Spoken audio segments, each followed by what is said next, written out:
Well, hello everybody. Welcome to I Love You Tea with Trashellie, not sponsored by Yui Hirahara. We are excited and very nervous to be getting together to just sit here and I guess talk.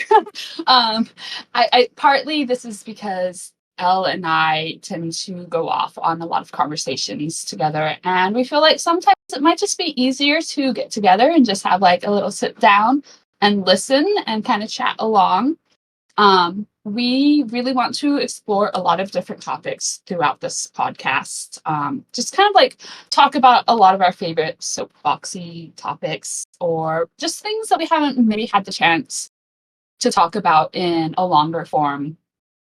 So hopefully we will be able to keep this going for a little while. Um, I think most of you guys already know us, but we figured we will go ahead and do introductions anyway for those who may not be familiar with us. I am Ashley, better known as Trashellie across like all platforms. I've been reading I Love You since about I think it was when Kimchi came back from her hiatus. I really got into it and found out that there's a whole subreddit dedicated to talking about theories and analysis that I never knew existed. And it's been all downhill or uphill, depending on how you look at it, from there on. Elle? All right. Hi, I'm Elle. I have been reading since August of 2017, which was around the mall arcade arcs, if I remember correctly. And I got really into it really quickly, but I didn't get involved until around 2020, 2021, really during and right after the hiatuses, because I needed I Love You content. And that has been awesome since, and I am obviously very here now. You can find me around at Augmented L or Will You Be My Partner, depending on what social it is and what the character limit was for a username. I think that's about it. That works. Actually, I think that's a very good segue into what we're going to be talking about today. Because something that was really interesting for me about getting into I Love You is when I first started reading it. So I guess to be fair, I started before 2020. It was like 2019. I had just moved back from Korea. I was in the middle of Oklahoma, literally in the middle of nowhere. I didn't even have great cell reception. I had to be connected to my in-laws' Wi-Fi at all times. And I was just burning my way through webtoons at that time. And I Love You stuck out to me because it was like, oh, that's a little pun. I like that. And I'd been reading a lot of the Korean webtoons at the time because I liked to be able to go back and read the actual Korean versions of them. And so when I started I Love You, I'm pretty sure it was still being pushed as both a drama and a romance. So I was one of those people who went into it expecting something very different than what we wound up getting. Whereas, like, I'm always fascinated when I hear that there were people who were like really into it from the get go, where they actually got really gripped by things. Whereas for me, I felt like I was a very casual reader at first until I got to the point where it's like, oh, I want more of this. I guess I'm a lot more into this than I actually realized I was. I actually had kind of a similar finding I Love You journey. It was August and I was a teenager, so I was very bored in the summer and I was reading a lot of manga and I had gotten through all the good ones. And so had started reading the not as good ones and was searching for something else, and I got that ad for I Love You, and it was the art of Shin-Ae and Noel with the hat. The really early one. And I was like, there's something about this, I have a feeling. But drama wasn't even on the radar at that time. It was very much the romance. And I think just reading it, kind of the same way that I had that feeling when I saw that ad, which I've said before, every other ad that Line Webtoon has sent me, not like Webtoon itself, like the whole company, like the whole Line Naver company, has been trash. This is actually the only webtoon ad I've ever gotten from them where I saw this ad, but everything else they sent me has like been hot garbage. And for some reason, I clicked on this, and then when I started reading, I was like, "There's something about this." But as you said, that ties really well into our topic for today. We thought it would be kind of good to start out by talking about how I Love You has been structured as a story and the way that Kimchi has been using subversions in kind of a broad sense throughout I Love You. Right. Because for me personally, I think that is what really pulled me in about I Love You. It's very funny that you say that you had gotten through all the good manga and you were going through the not so good things. Because when I first started I Love You, like in the first episodes, I was like, oh, I wonder if this is going to be, in the vein of the not so good manga that you just kind of read to fill out the time. Obviously, we were wrong. But something that I find really interesting about that is that we continue to see to this day how it has affected fandom on a whole. Obviously, the people who are so really deeply entrenched in the fandom were able to see that subversion and roll with it and see it for what it is. But something that really fascinates me is how the fandom at that time came into this story expecting something that the story was never guaranteed to be fair. But because of how people perceive tropes and how a lot of the different webtoons are, people tend to expect those tropes and anticipate certain cliches. So when they see characters like, oh, he's the dark and broody rich guy, he's obviously got to be the main lead. He's the cold-hearted guy who's going to have that soft, squishy heart of gold that our nice little popper girl is going to be able to pull out of him. Likewise, how we see Youngie at the time, and he's introduced very much like your stereotypical second lead. This is a post that I always intended to write about, and I never did. Much like I did with Kousuke being set up as that first lead. And how you look at these characters and how we perceive them and what you expect and anticipate of them, and how the story just does like a complete 180 on you. Or I guess let me be fair, I don't think the story necessarily does a 180. It's because those expectations are set in place. What we get is feels like a 180 from what was anticipated. Yes, and I was going to say part of the thing with I Love You specifically is how well it's done, where it's not a trick, it's not a bait and switch, it isn't these tropes, it's these archetypes presented, but from the very beginning, you can see what's actually underneath them the entire time. And Right. the way that you fall for the tropes is kind of by, like you said, expecting them and not looking. And so I think one of the easiest people to see this through is, like you said, Kousuke. Right. Where, you know, he comes in as this, like, the dark, brooding, dark haired male lead. Mm-hmm. And so many people saw him that way. But actually, he's interesting because when we meet him, he is not wearing his archetype mask. Right. And he's at the masquerade, no mask on, tripping Shin-Ae. And he says later that he was feeling very stressed, which we know now is what makes Kousuke's whole act kind of dissolve. So Right. that was the real version of Kousuke. And then later on, when she meets him the second time, she sees him playing his role and remarks about how it feels like a completely different person. Right. Um yeah, I feel like Kosuke, I think, best demonstrates it because he's the one who has it set up the clearest.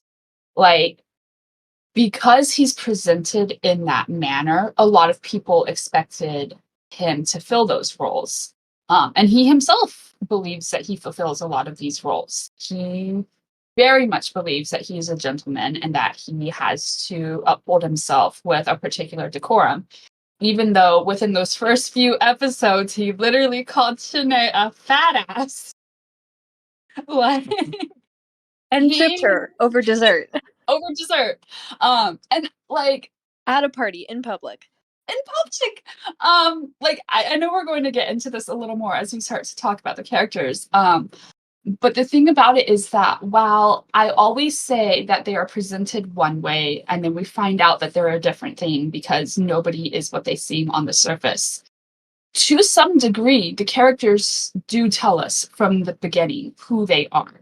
Like we see it very clearly with Kousuke tripping a teenage girl, and I cannot remember it word for word, but doesn't he like insult her low grade attire? Her low, her like low quality attire and her later on her low quality shoes. Right. Oh, yes, that's it. The low quality shoes. We see it through Kousuke. We see it a lot in Yui, in that even though people very quickly fell for her maternal image, Shin-Ae remarks quite a few times that she's pretty creepy. And just like with Kousuke, a lot of things get played for laughs. And again, this goes back to the expectations that even though I Love You states that it is a drama, a lot of people were taking it as a romantic comedy. I'm sorry, people are putting images in the chat, and it's hilarious. The chat is popping off. The chat's great. Thank you, guys. Likewise, we do see it with Noel, because, first off, he literally introduces himself as Youngie, but it's because of the way that he's wearing his mask, and like the way he's like, let's go trick people. In a way, he is kind of telling us who he is. But despite that, I still maintain that I Love You is very much a story where nothing is ever what it seems. And it's something that I use a lot now in my own analysis when we start to further discuss characters, especially those that we don't know well yet. Because my line of thought is, if this is how we perceive this character and this is what our first impression is, then I'm going to guess maybe that's not who they really are. Like our favorite wet cat Kousuke. um So, yeah, that's the thing with Kousuke, is that because he is set up in this role, and this is something that always stood out to me in one of Kinshi's Curious Cat questions, was somebody asking or making a comment about how it seems very deliberate that they are set up this way, and is there a reason for it? I'm still not entirely sure what Kimchi's actual intention is, but what has always stood out to me was the fact that because they are presented this way, people perceive them a certain way. And then we get to enjoy the process of finding out that nobody is who they seem to be at all, especially in watching Kousuke unravel. Yes, and ultimately, everyone's persona is based off of who they want to be perceived as, whether or not that actually gets them the result that they want or not. They're creating an image that is this archetype, often that we're used to, because they think that that's what's going to get them to their end goal, or what they should be, or what people will want to see in them. Like, Kousuke tries to present himself as the gentleman because he's been raised to believe that he should be the gentleman. He's trying to get to the CEO chair. He wants people so desperately to like him. He wants to be like his father. Right. That's actually such a really good point to make too, because I know the other soapbox that we harp on all the time is that basically every character's motivations and their behavior is very much rooted in their unmet and unfulfilled needs.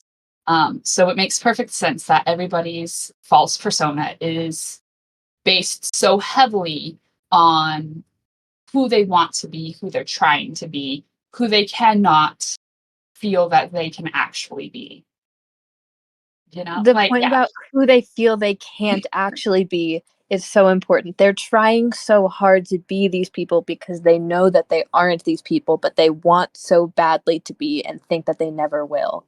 Right. Like Kousuke literally spends the entirety of this story lying to himself and trying to convince himself that he is, in fact, this person.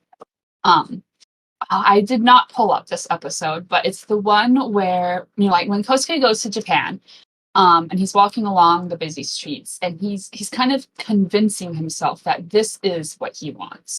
Yes. And that stood out to me. Like that was one of those moments that I was like, he doesn't want this.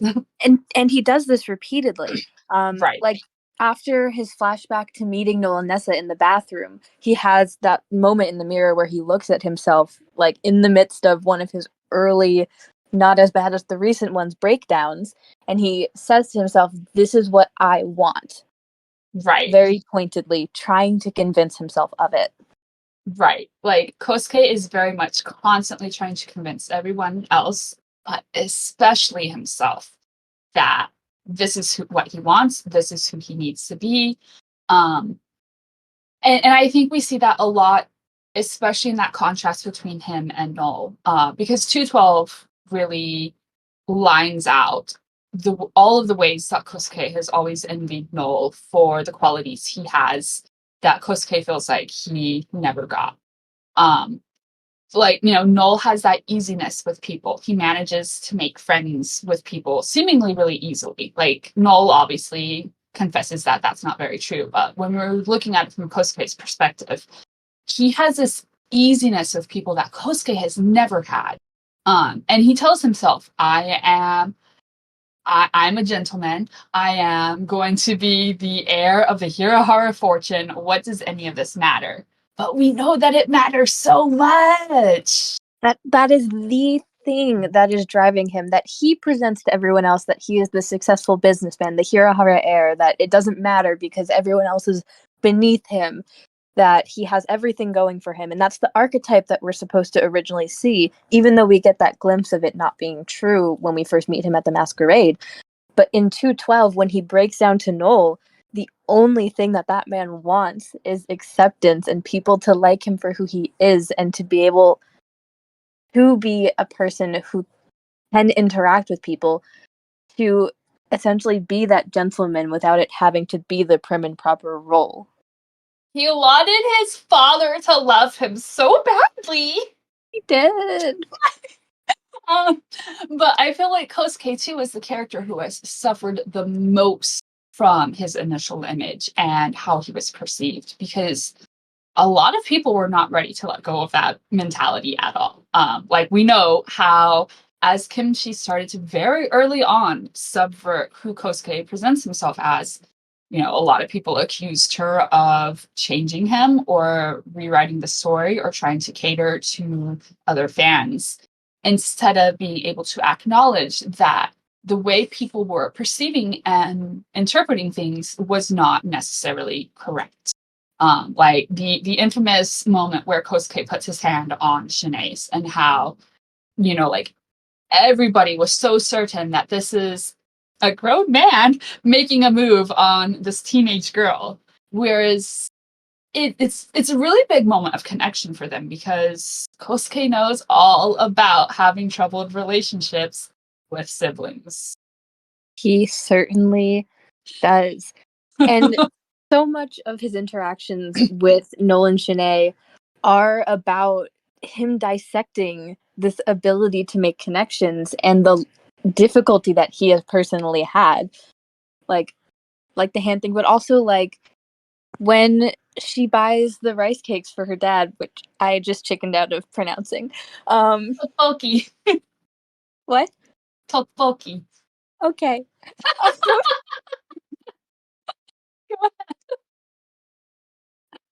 There's an audience. I would have done it if there weren't an audience. We'll practice in private. We will.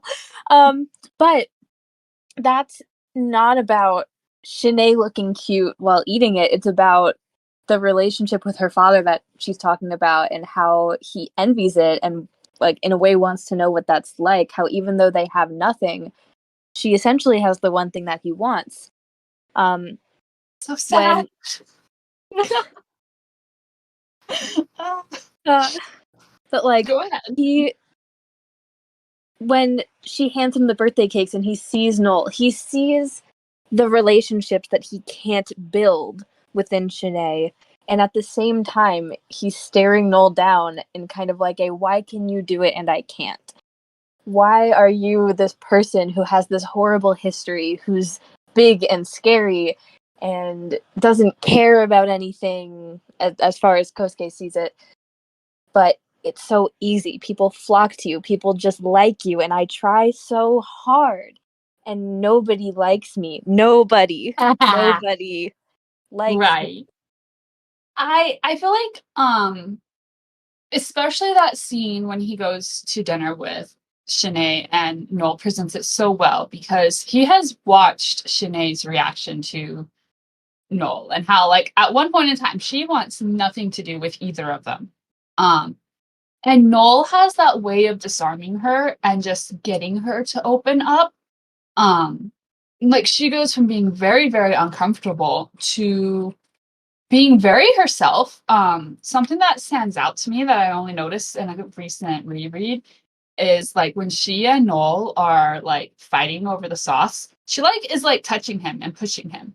And Yeah. like Shin-Ae was like doesn't really do the touchy. Like it stands out like how comfortable they are with each other from this very early moment. And like Kousuke picks up on it because that is what he wants. Like he wants to have a comfortable relationship with somebody, with like anybody, maybe his dad, who knows, somebody. And no matter how hard he tries, right? Like Noel is out here, he sees him as this lazy loaf who doesn't try. He has no redeeming qualities. He has no reason for his father to love him. And And people in people the love chat him. people in the chat were just saying, like going more pointed, like how can Kosuke doesn't even like himself, how can other people like him, and he's not enough for Rand, how can he be enough for anyone else, which is really so much of what it is. He's trying so hard to be a person that other people can like and look up to, the same way that he looks up to his father, but he's not enough for his father, which I'm jumping ahead and saying this and we don't have to dive into it now, but ties in to Alyssa and her archetype and how both of them are mirrors, and the fact that they don't ultimately don't see the value in themselves as a person aside from their status and the things that they've gained, and being Right. a person that people can look up to and like in that superficial way, and are chasing acceptance so hard that their archetypes are created on that. Right. That's actually a great point because I once left myself a note on my phone. I just went and checked this, February 24th, written in all caps. He thinks he hasn't loved. He thinks he hasn't earned Hansuke's love. He believes affection and love must be earned.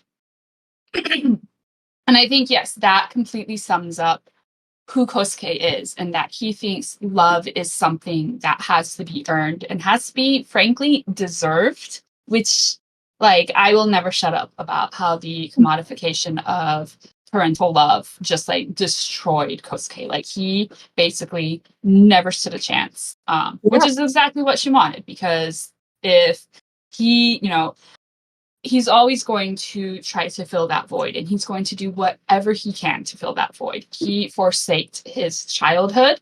He had no friends because he had a very important schedule to tend to, because he had a very important goal, which was to reach his father as soon as possible. Like, And he, yeah, like you said, he gave up his childhood. He actually, I believe it was said that he did have friends, but we don't know that they weren't basically business friends, like the right, people that Noel goes to school with. right. Um, Like, people who want to go play with Kousuke because Kousuke has money and all of the, game. yeah, and he would have probably kept them at arm's length anyway, considering how much Yui has instilled that everyone are leeches trying to get to them. He gave up his passions when they didn't get Rand's attention. He gave like that. He was so excited to share his music, and Rand didn't have time, and we didn't see Kosuke play piano again. He Right. graduated at 14, graduated college with a master's at like 20. He just gave up everything to get in that company and get with Rand. He never gave up on his sweets. Oh, but that's coming. That's have the sweets done anything good for him? That's the question. But we've spent a lot of time talking about Kosuke now. Is there anything else that we want to say on him right now, or do we want to move on? That's the sum of it. I feel like Kousuke is an incredibly fascinating character, and he's set up so well, and it's such a shame that because people wanted to pigeonhole him in a particular role so badly, they lost out on who Kousuke really is. They never got to really, they never paid attention to the development and the unraveling and getting to that core of who he really is. What Uh, really actually motivates him and the demons that plague him that he right. didn't stand a chance against, because in the way that he's been chasing all these things, the only person that did acknowledge and accept and love him is a snake. Um, but we got a question for our predictions. How would we see Kosuke at the end of the series? Oh God. So I'm going to be like straight up honest with you guys. I'm not great at predictions because I feel like we're at this point in the story where we're still setting things up and we haven't seen how things are going to play out. So there's like 8 million different scenarios in my head at any given time. Like I have my what I really want for Kosuke kind of predictions, which I know are very likely not going to happen. Versus my what do I think is most likely for him based on everything we know about him and the point of the story. Um, I know a conversation that Elle and I were recently having is about how Kimchi has described the ending of I Love You as being a little bittersweet. And to me, I think that has a lot to do with the fact that there's no true happy ending that you can have within the way I Love You is set up, right? Like a true happy ending would be Kosuke being able to leave this career and go and pursue something that really drives his passions. But at his age, with what he's going through right now, with the sheer amounts of trauma and manipulation that he has to unlearn, where is he going to go from this point? What do you do when you finally break down and realize that your entire identity is based on trying to earn the affection of a man who you feel like you've never earned, Who you Um, don't even know. right, right. And I guess to some degree it also depends. Is he ever going to have that closure with Rand? Like, I feel like if he was able to reach that point, maybe how he proceeds would be different than, if he doesn't. So when I think about predictions and the conversation we've had about bittersweetness, I think unfortunately part of it is that Noel and Kosuke are never going to have the sibling relationship that they could have had. Like, that is unfortunately impossible. Too much has happened. Noel has endured too much. Kosuke has realized the hand that he has played in literally ruining somebody's whole life. Like, being Multiple the people's possibly. sole, right, right. Being the sole person who really tore this child apart. I do think that they are going to be allies at some point in time, but I think part of Kosuke's story is going to be having that reconciliation with Noel, and being able to move on from this, because I do think this is going to eat him alive for a long time. I think when we meet him in the time skip, he is absolutely going to be going through the throes of it still. Um, but like my prediction is really vague. I think it's kind of we're going to eventually see Kosuke get to a point of being okay. Is he going to ever rekindle any of his passions? I don't know. I hope for it, but is he going to stay in this career because it's all he really knows? And frankly, it's something he's good at. There is that. Um, I don't have great predictions. It's really hard for me to anticipate what's to come because I fully acknowledge we're still in like the tail end of getting things set up. We're about to watch this man just fall apart for years, and I'm not ready for it. Um, And I can say, like, in terms of Kosuke's career, I don't have super strong inklings for whether he'll stay at the company or not, whether he'll stay in business or not. I'm not right. sure, especially because considering that he starts the story further along in life than like Noel or Shin-Ae, where even though he's only 6 years older, which shouldn't be that far ahead in terms of life scale, he graduated high school 4 years early, so really he's like a decade ahead of them. Um, But What a perspective. personally, what? What a perspective. Um, but personally, I think first, I think he's going to keep nosediving, and I think he's going to fall hard. I think Mhm. it's going to be so difficult for him as he has to confront the unraveling of his entire reality with absolutely no coping skills to help him, and the only person that he thought he could trust being the source of all of this pain, essentially, and all of setting Kosuke up for all of those like life ruining choices that he made, Right. that Oh, he also can't blame her for because he made them himself, but mhm. he set him up to make those choices. Right. Um, but I think once, and I think he's going to be messed for a while, Oh, yeah. possibly to different degrees. He may zigzag, um, Right. but he's going to be a really hot mess. And I think later down the line in season 2, we're going to have a big arc of Nolan Kosuke bridging kind of back together through Shin-Ae. And Mhm. like you said, I don't know or think that they'll necessarily really be brothers in the way that both of them honestly wanted to be. As scared as Right. Kosuke was that it made him think he didn't want it, we can see from all the imagery around Noel and nobody likes him and he has nobody. And the care that is ultimately underlying for Noel that he did want to be brothers. Oh, yeah. I don't think It was they will, yeah, I don't think they will have that relationship. I think too much has happened, too much is going to happen. Their family is right. too messed up. But I, like you said, I think that they will, and Kosuke will get to a point of being okay, to a point Right. where Kosuke's reality is objective reality. Um, Yeah, I and see that.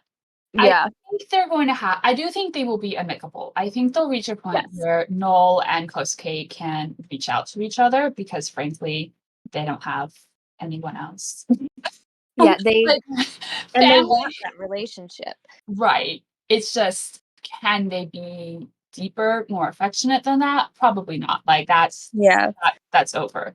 And and part of that is reconciling with, okay, that's impossible, but we can try something else. And frankly, yeah, I think that's going to be a big thing about I Love You in general for everyone, is that what once was my dream is long gone, and I have to reconcile with that, and I have to find a way to make peace with what my life is now. to make what I have okay. Yeah. And the last thing I was going to say on Kosuke is I do think that he is finally going to find a sense of self.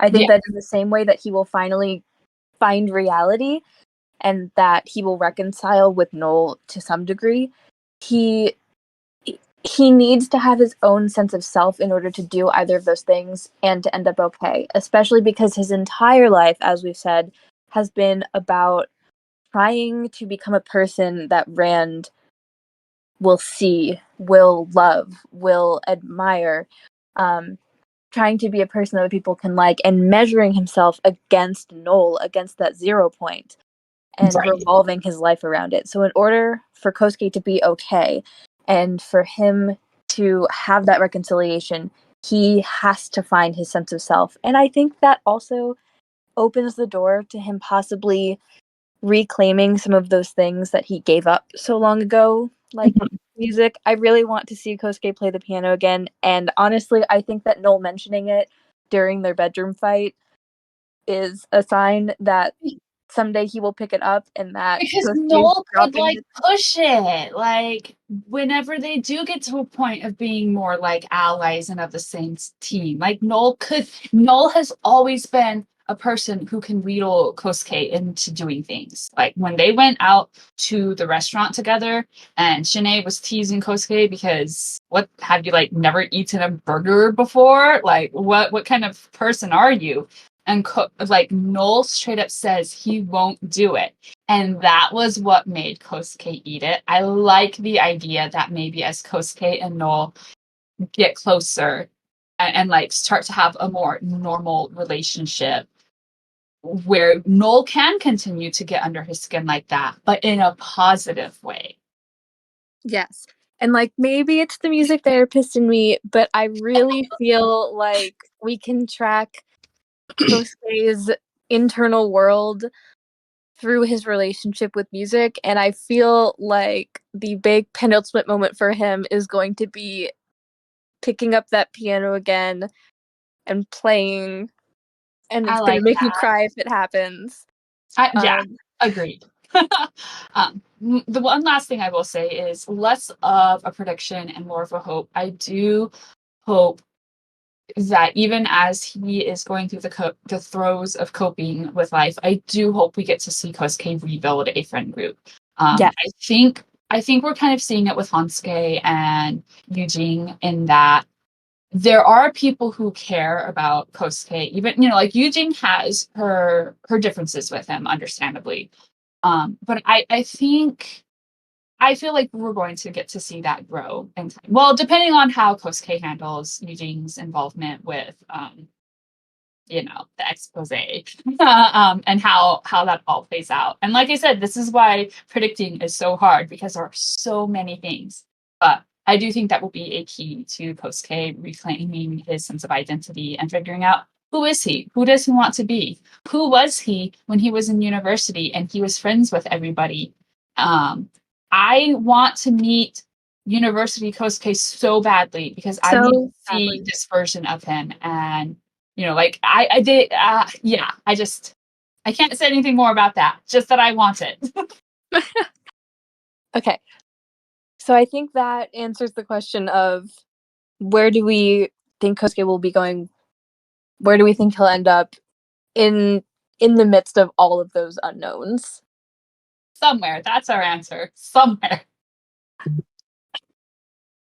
Uh um God, I'm not surprised. We just spent so long talking about Kousuke, and I knew this was going to happen because he's just such a good character. Like, I know We people had his reasons for hating him for so long, but like the and I mean, more we started to see what a mess he is, the more it's like, I like this. yes, and like I've said before, Kousuke at one point was like my least favorite character, other Oh, than the same. ones who literally assault people. Same. Um, and I You can like, see it on Reddit, on Tumblr. I hated him. yeah, I really didn't like him. And then, like, as soon as he started breaking down and we started being let into his internal world, it flipped so quickly. And I guess that's ultimately a metaphor for when our characters don't like each other. Like, we see it a ton with Mhm. Noel and the way that, like, the people that he has and, like, relationships of animosity with, where they just don't see the internal world for each other authentically, or don't think that the other person sees their own internal world. And that Right. creates frustration with the image that they're trying to portray. Right. Um, I feel like, I was looking at our outline, and I feel like that makes a really good segue into our next character. Um, because Rand is very much one of those characters where like it's all so internal that nobody gets to see it. Like his own family doesn't get to see it. Nobody knows what's going on with this man. Well, that's a lie. I'm sure Yui knows. She is delighting in all of it.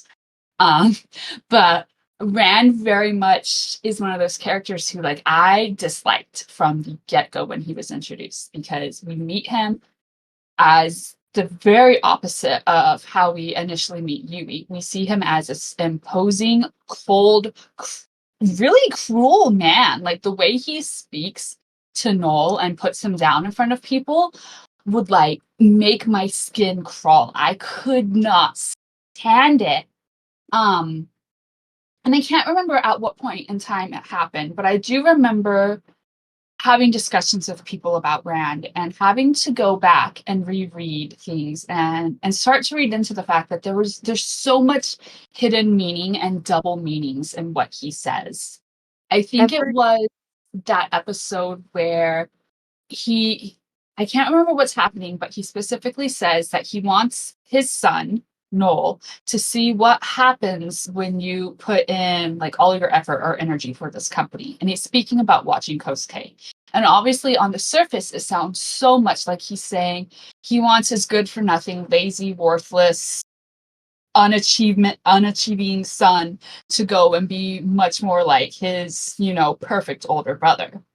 But as, we see a little more into Rand, as we start to see how he's kind of working in the shadows, how he does care about Noel, he just never shows it except in Hidden Shadows. You kind of see Oh, that. Go ahead.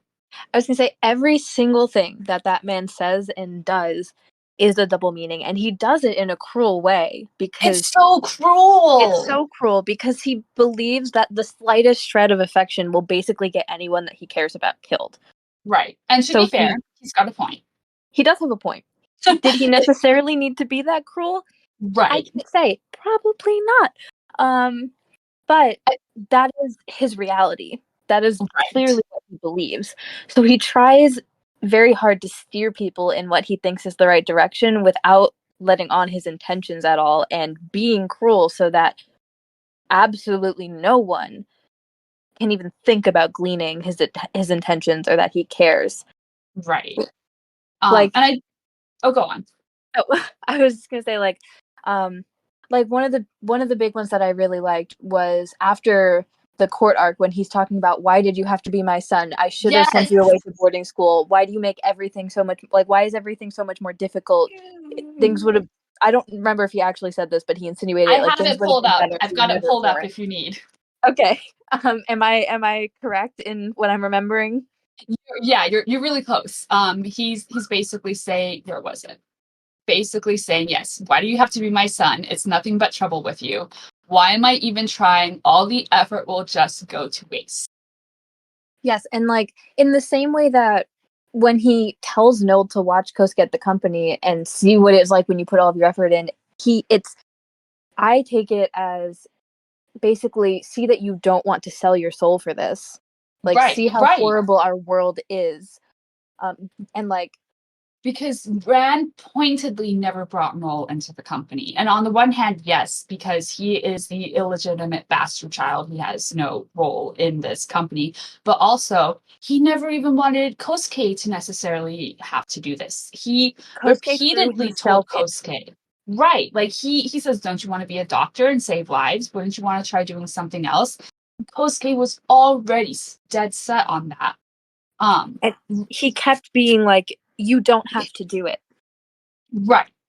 I think something that we could get into, maybe not right now, because I know we could just go on a whole spiral about this, is that Rand is a person who basically dedicated himself to chasing money and the company and accolades and stuff like that.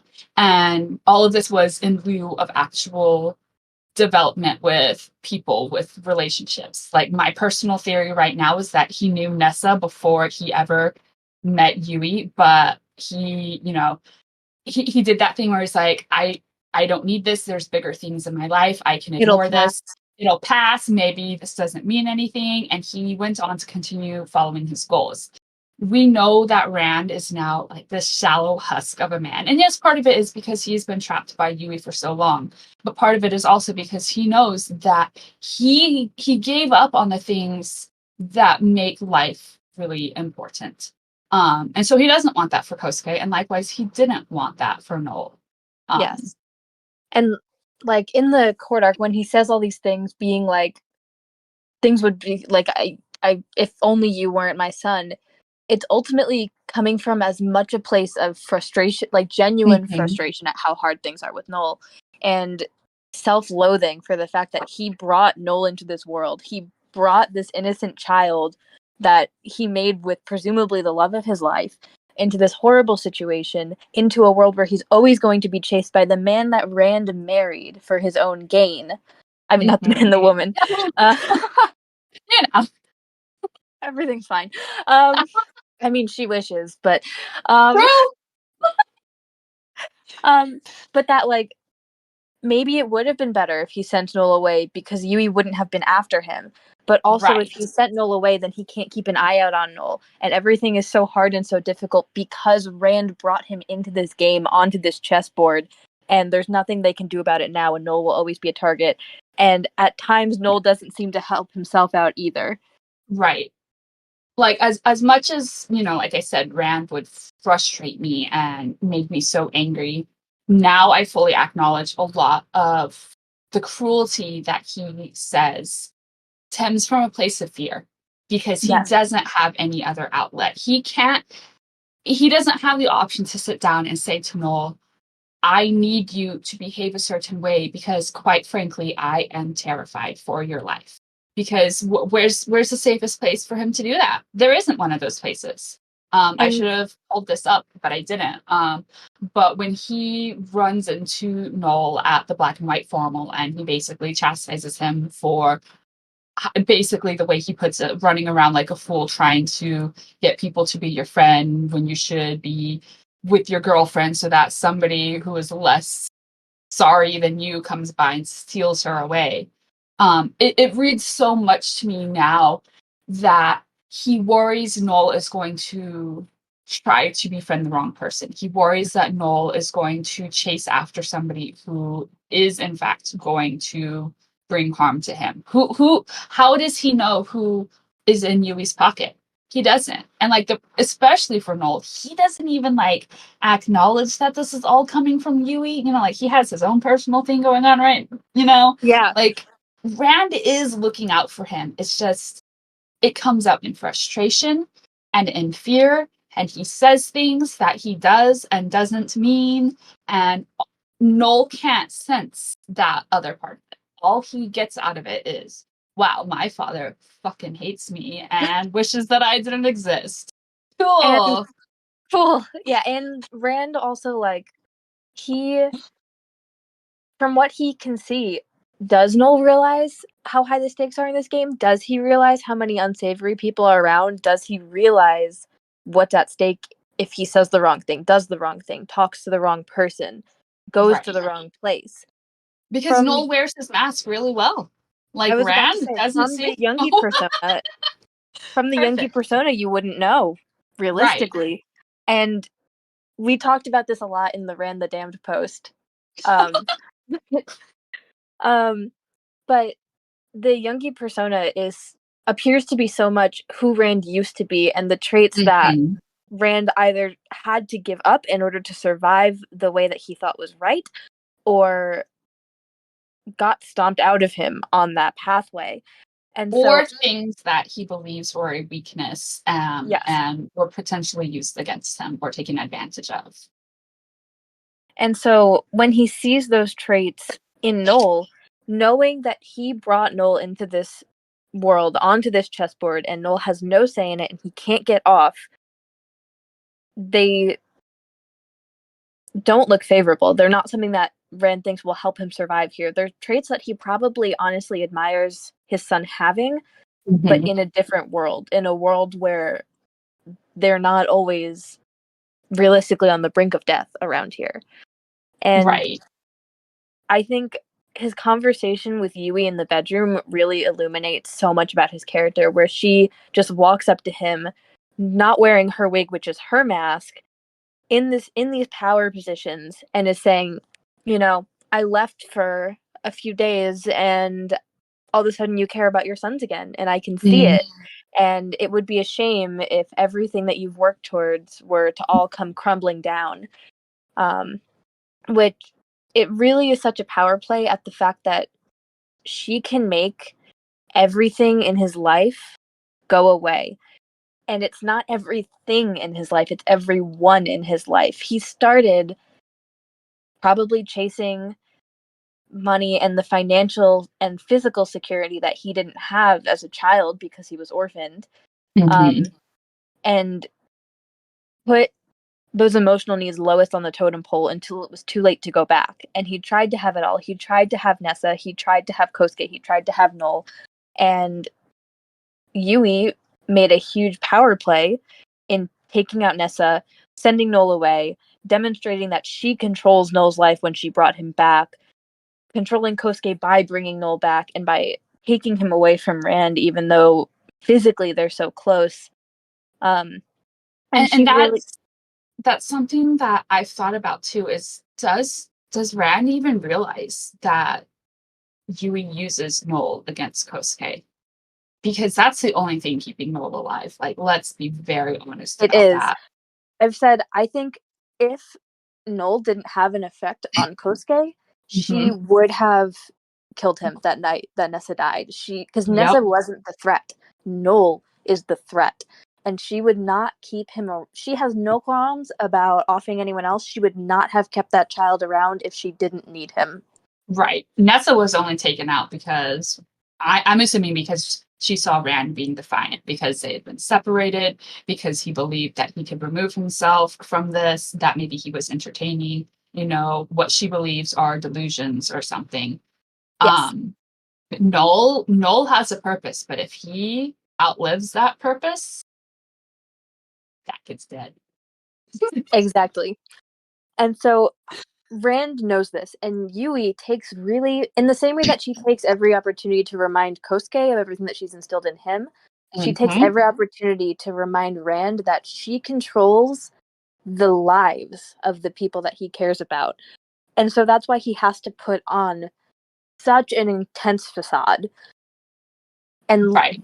make everyone he cares about believe that he doesn't, in a way that both keeps them safe and puts them in incredible danger, Mm-hmm. I, because the risk of messing up is just too great. There is no coming back from it if he makes a mistake. right. I can't remember how I wrote it in Rand the Damned, but it's essentially Rand cares so much, like so much, that he is willing to let his sons feel like they're alienated if it will protect them. Like, what he wants the most at this point is to keep them alive and preferably to equip them with the proper skills that they need to endure this game that they are all stuck in. But Yeah. ultimately, Rand's downfall literally is that he cares, and he cares so much, and he is so scared. And it's like, it's such a good parallel yet again to Noel, where he is so terrified because of how much he cares and because he knows how his care can be weaponized. Or I mean, I guess he doesn't realize it's being weaponized, but the point is he does acknowledge at some point that, by caring about people, it endangers them. Rand knows for a fact that caring, is a thing that has been weaponized against him. Like, especially because he's an orphan, I think a lot about how, he probably agreed to a business arrangement because to him, it was just like, oh, an arranged marriage, that's fine, especially if it's going to get me closer to my goals. And But like, to actually have a child and feel that, that kinship, and realize, oh, this is what this feels like. Like, and I could be someone to this little boy, somebody that he never had. Like, and it gets to me. and I think the birth of Kosuke really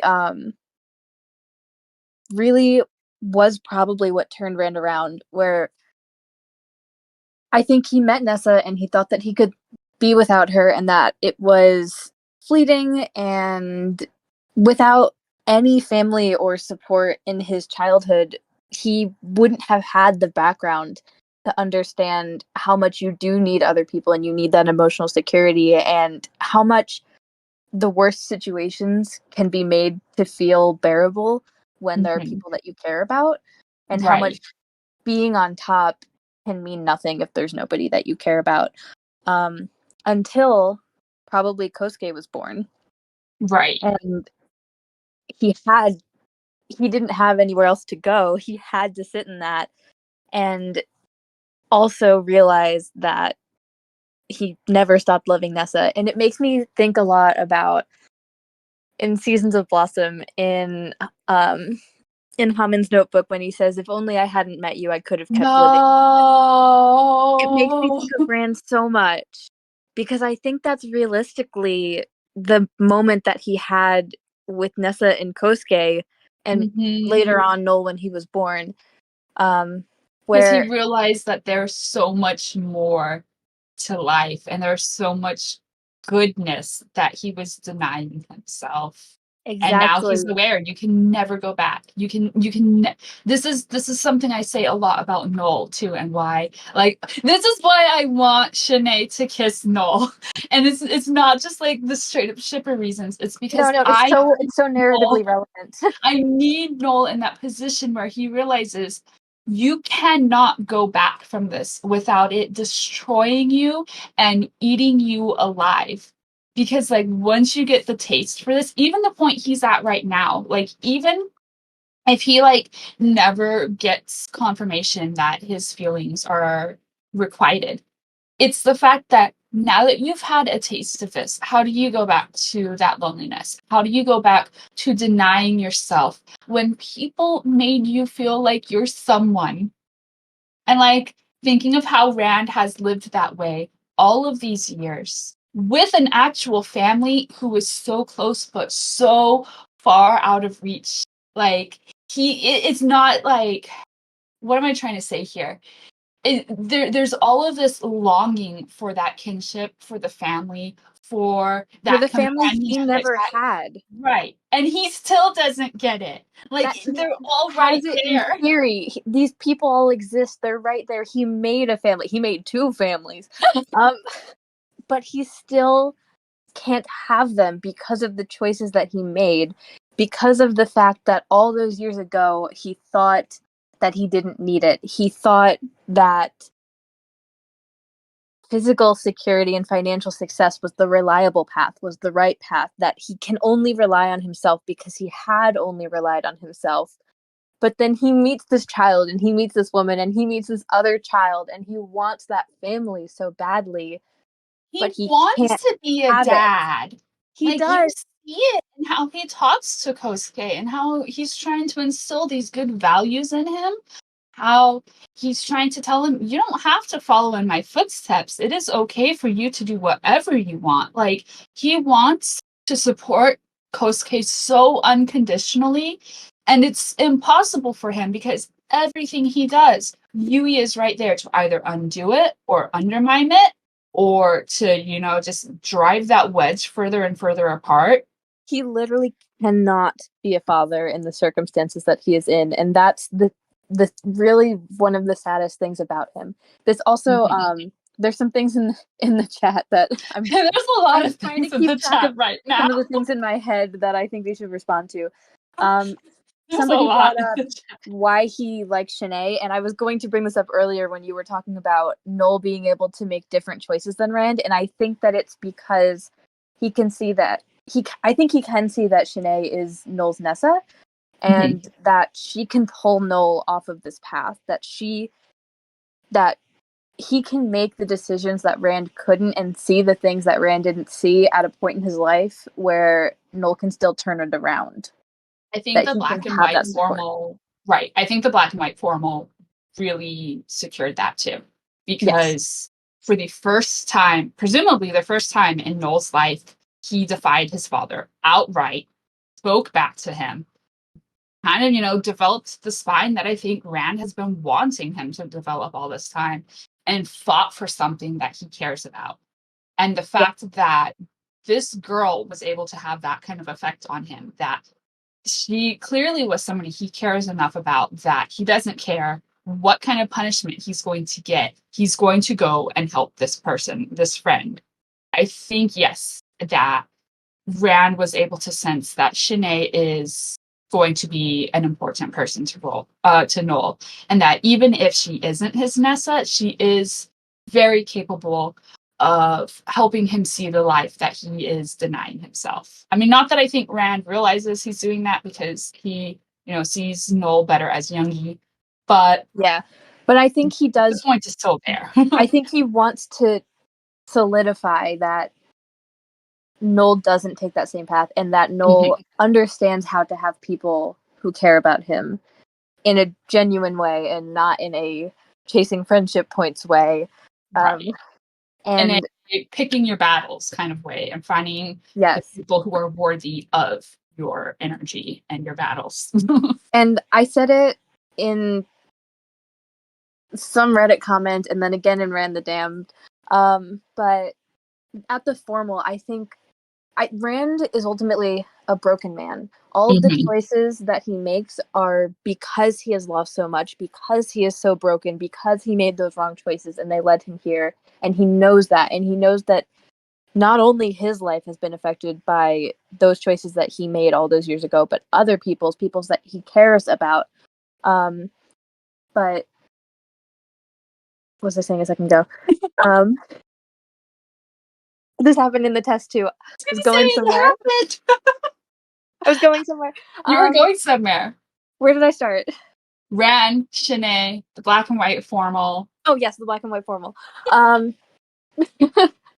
But I think that was the moment where he realized that it wasn't hopeless for them, because I think that he was up until that point just trying to give his sons the tools to endure this world that he essentially cursed them to live in, where he didn't see a way out. He tried before, most likely, and it got Nessa killed and it got Noel sent away, and it got Kousuke's sense of reality even more fragile than it was and more distant than it was.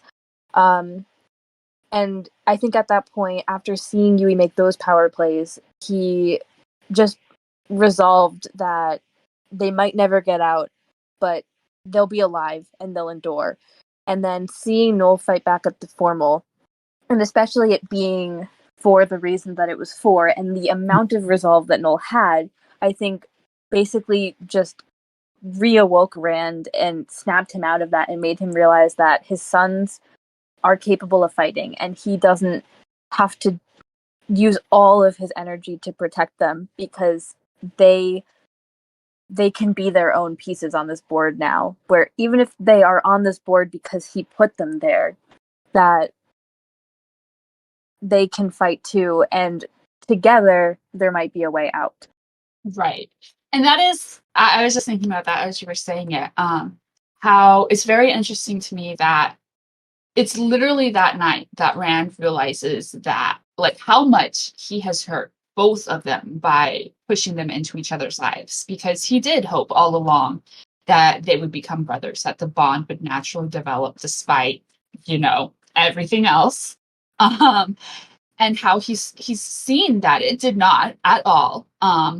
It has in fact made these kids worse. He did the pool, he sees the result of what it's done to Noel, but he also has that phone call with Kousuke where for the first time he hears Kousuke being honest about how he feels about Noel and Nessa in his life, about how Rand has hurt him. Like, he has never admitted that Rand disappointed him and hurt him and let him down. But that's exactly what he does, even if he doesn't say it with those words. So the fact that Rand still so firmly believes that Shin-Ae and Noel are still going to come around and be able to help Kousuke is really powerful to me. Like, he can see already that, yes, at this point now, I think he definitely sees that Shin-Ae is and can be Noel's Nessa. And that if Shin-Ae is able to achieve what Nessa couldn't, what he did not allow Nessa to do, then maybe Noel will be able to escape this. But I think he does hope that he can reach back to Kousuke and try and pull him out too. I don't know I that agree. Rand has been able to really digest everything about his son's relationship. I think there's probably a lot that he has never really seen because they both are so private about it. They don't talk about it. And They're not around. I was about to say, and Rand also has to keep a distance, and Mm-hmm. the two of them don't interact much anymore anyway, so how many opportunities are there really to see it? Right. So I think on the one hand, he doesn't know how bad things are, but also he He did does show now! up. Yeah, I was about to say he did show up, and there's Kousuke, there's Noel. He's bleeding out. Like, it when he shows up, it literally looks like Kousuke has hurt Noel and is running away, and Yeah. it kills me that that's the moment he shows up, because, like, It's we with see Kousuke care so much, like and we something. already talked about Kousuke caring so much about everyone, but especially Rand and Noel, and the fact that that's the moment that Rand comes back, it haunts me. But also the fact that, and people were talking about Ivan the Terrible earlier, where Rand knows that his choices led them there. That it is that if you trace it all the way back, it is his fault that his sons ended up in that position. Right. And that kills me. It just, everything kills me. Like, I get so emotional about this. There's an interesting question floating around the chat that I don't know if we're equipped to answer. But I'll bring it up in case you do. Is would Noel have been better off if Rand had abandoned him? So I know we kind of talked about this a little when I was working on Rand the Damned. I think it depends on when the abandonment would have happened. Because like, so I can't do the timeline right now, so please help me out. About roughly how old is Noel by the time Yui is talking about Rand's infidelity in front of Kousuke? Like, how old would he be around that time? Well, Kousuke would have met them in the park shortly after, so Noel would have been 5 if that meeting was like as close as I think it was to Kousuke hearing Yui talk about them and knowing about the affair. So the first thought that jumps immediately to my mind without like actually getting to sit down and mull over this is if Nessa and Noel had stayed in Ireland, I think yes, his life would have been better. But that's kind of like, at what point does Yui figure things out? Because the general assumption or theory at this point is that people feel that it was Yui who lured Nessa and Noel to the country. Because, like, even if Rand had separated from her, would he have brought them there, or would he have rather gone to them, that's a whole thing that I'm not going to dwell on right now.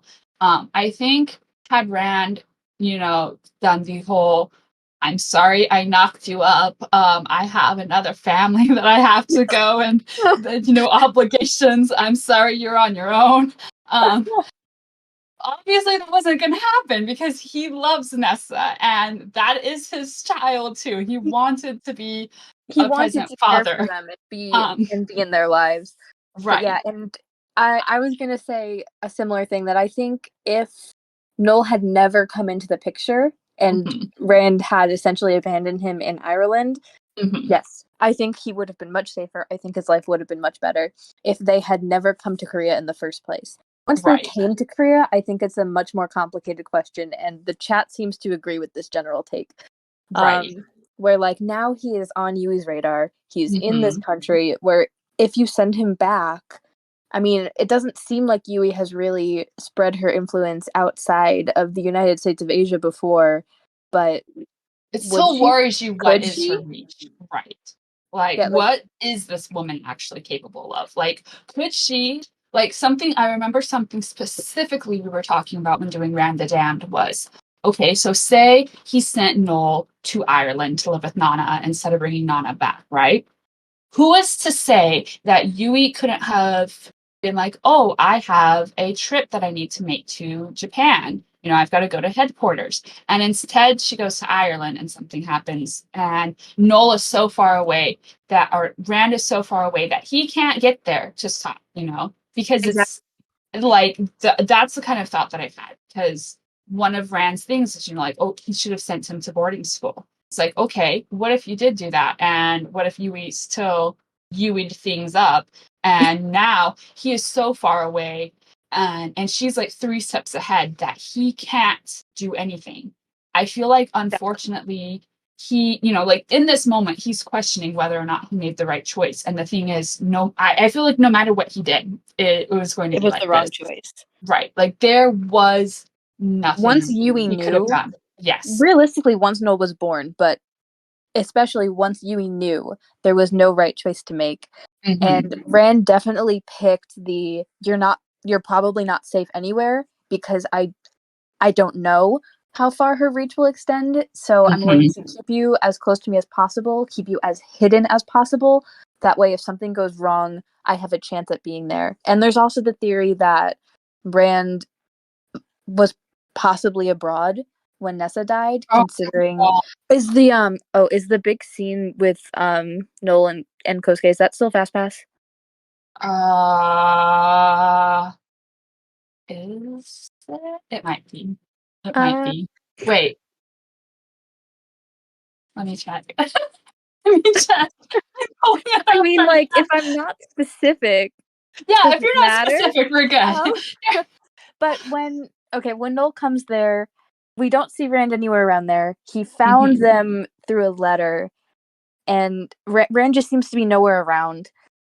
Noel says that he has nobody, and it reads like Yui probably waited to strike until Rand was gone or sent him away, which ties in very strongly to Rand's strategy of keeping them close but secret, and the immense amount of guilt that he must feel if it did happen when he was gone. I know.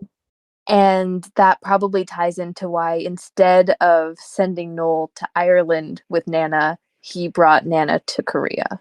Right, because it's the only thing that gives him any sense of feeling like he has control. Like, if there is anything he can possibly do for Noel, this is the best that he can do, and this is the best that he can do to try to mitigate and try to protect him.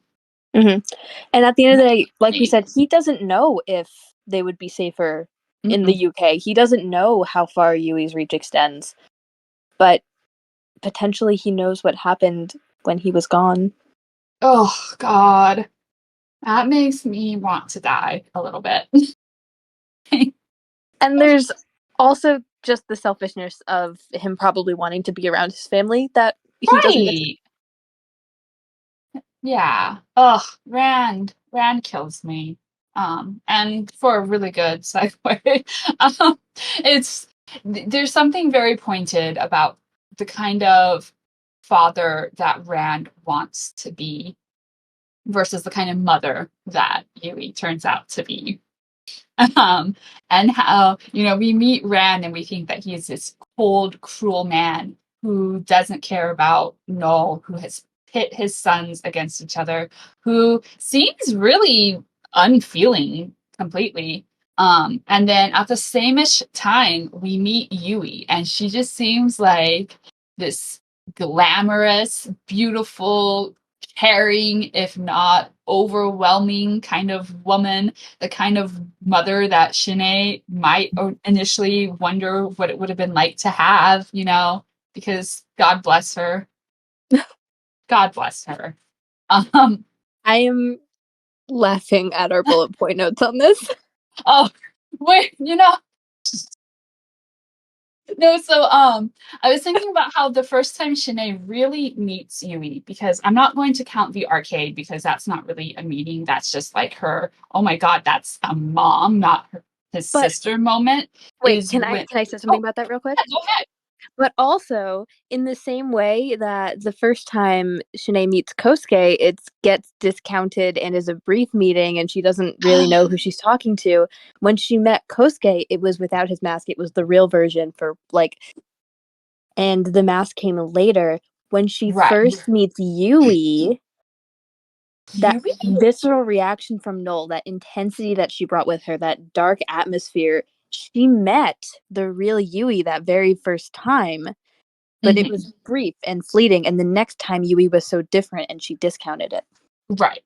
And to be fair, Shin-Ae does this thing where she kind of brushes off her own thoughts sometimes. She does. So when she first meets Yui at the WAC, during her interview, when Yui creepily creeps up on her and is basically like, "Hey there, I've been watching you." Like, Shin-Ae even thinks to herself, that's not creepy at all. But she carries on because Yui has such an effective mask that it's Shin-Ae gets fooled really easily.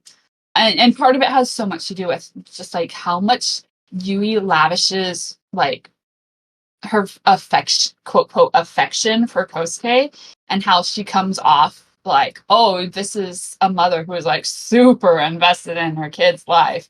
That's kind of, overbearing, but that's nice. Like there is a sense of envy there because Yui just comes across as this really glamorous woman. She's so concerned about Kousuke and the grandbabies.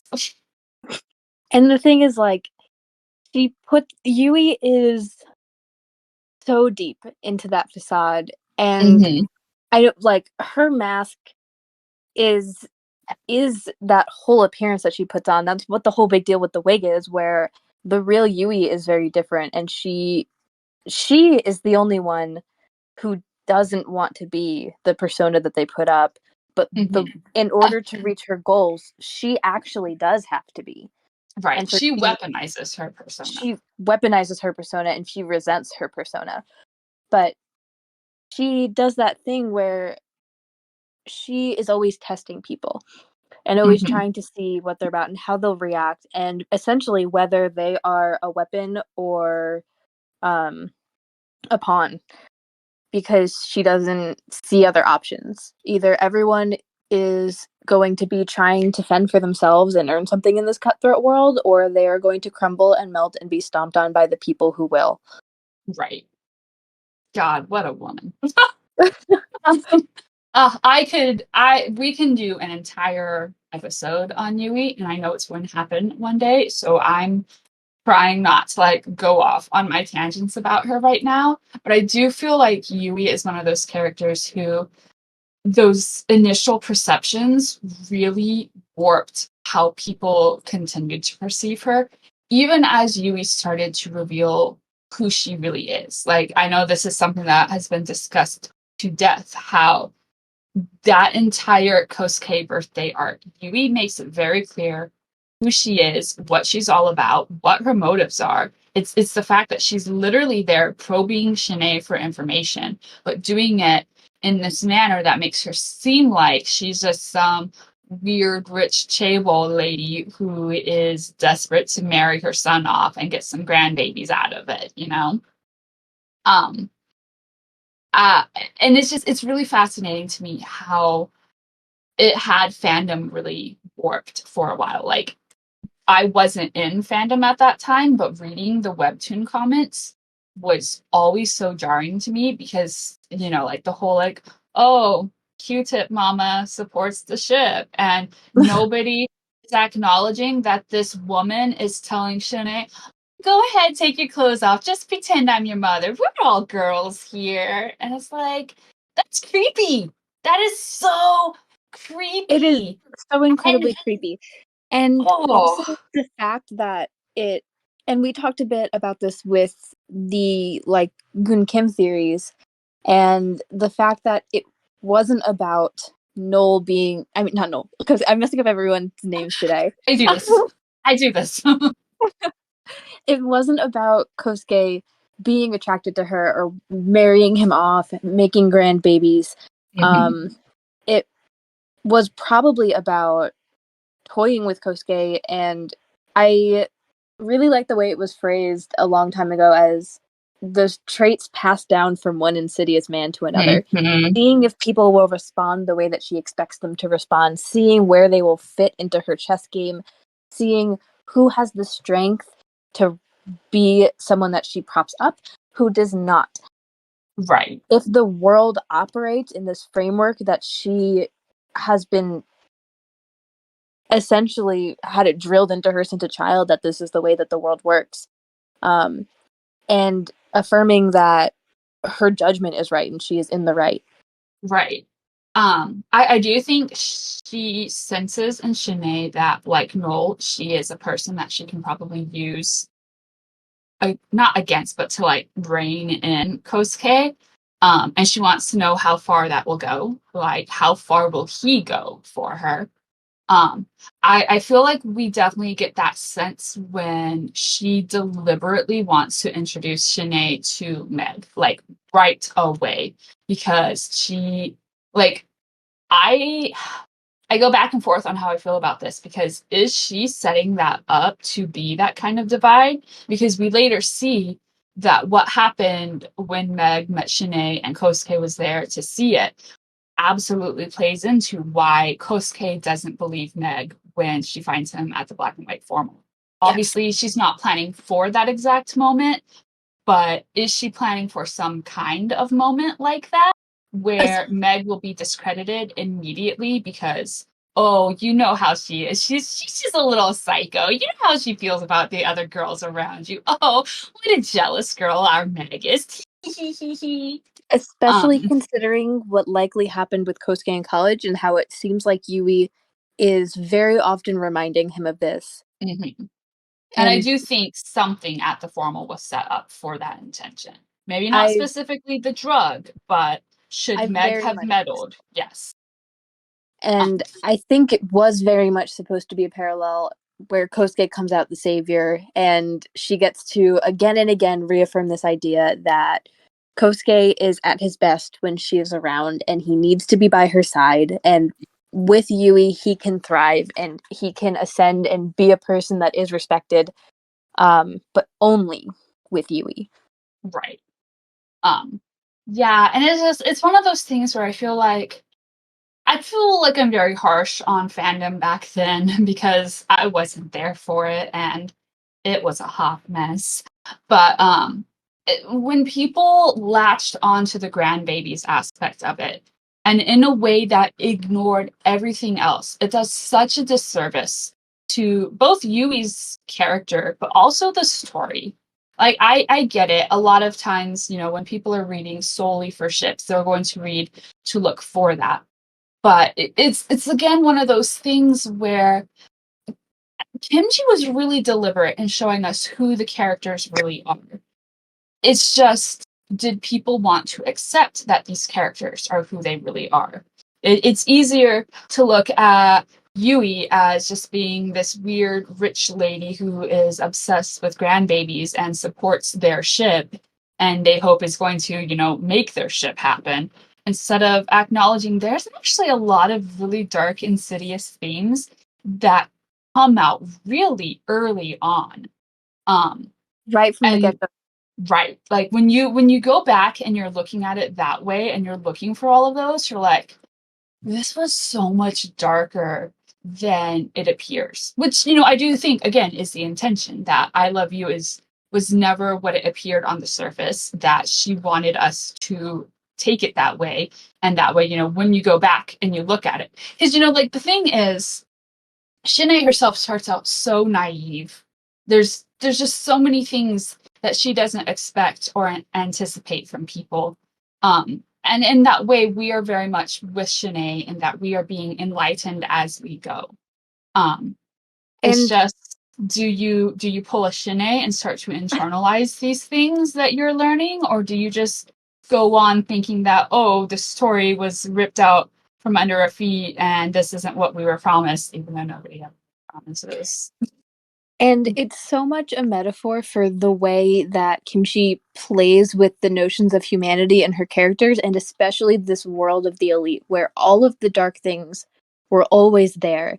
And it depends on how deep you're looking at people and how deep you're looking at things, because Mhm. they're going to be disguised. People aren't going to want to see them. Right. Um, and another touch on Yui is we've talked about it a bunch, but the whole thing about her being the scorned woman in the Ugh. affair and hating Noel because he's the child of the affair and Ugh. being this way because she was cheated on, where in What? reality, I don't think she would have cared at all if At it didn't all. create competition, because her real trauma is related to what she was denied in her own family, in her own company, the ways that she had to go roundabout and deny her own identity and play this role in order to get what she wanted, what she felt she was deserved. Likely trauma that was personal in nature in other points as Mhm. well, where she was personally victimized. Um, and it's not the affair itself or the child, it's the way that they threaten everything she has ever worked for, the way that Right. she took this man in. He is the son. He is now above her in her own family. And she wants him out because she resents that. But she took him in. She gave him everything that he currently has. She took the back burner because that's how it had to be. And she resents that.